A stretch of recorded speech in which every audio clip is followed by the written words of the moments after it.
بسم الله الرحمن الرحيم قل أندعو من دون الله ما لا ينفعنا ولا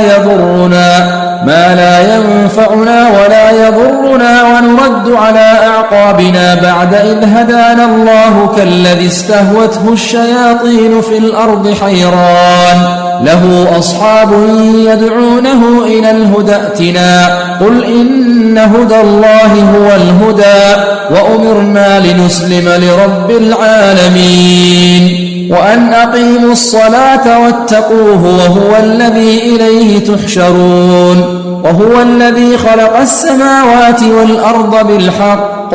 ويوم يقول كن فيكون قوله الحق وله الملك يوم ينفخ في الصور عالم الغيب والشهادة وهو الحكيم الخبير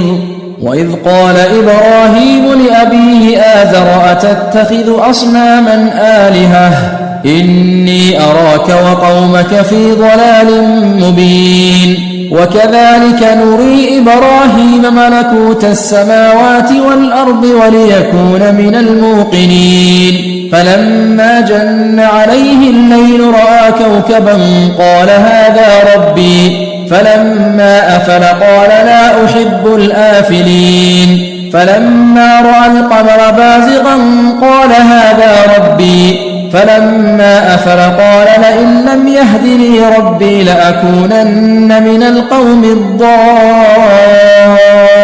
الضالين فلما رأى الشمس بازغة قال هذا ربي هذا أكبر فلما أفلت قال يا قوم إني بريء مما تشركون إني وجهت وجهي للذي فطر السماوات والأرض حنيفا وما أنا من المشركين وحاجه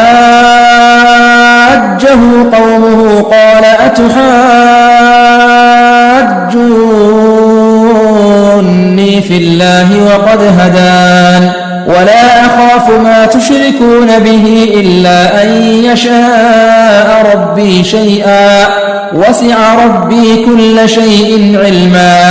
أفلا تتذكرون وكيف أخاف ما أشركتم ولا تخافون أنكم أشركتم بالله ما لم ينزل به عليكم سلطانا فأي الفريقين أحق بالأمن إن كنتم تعلمون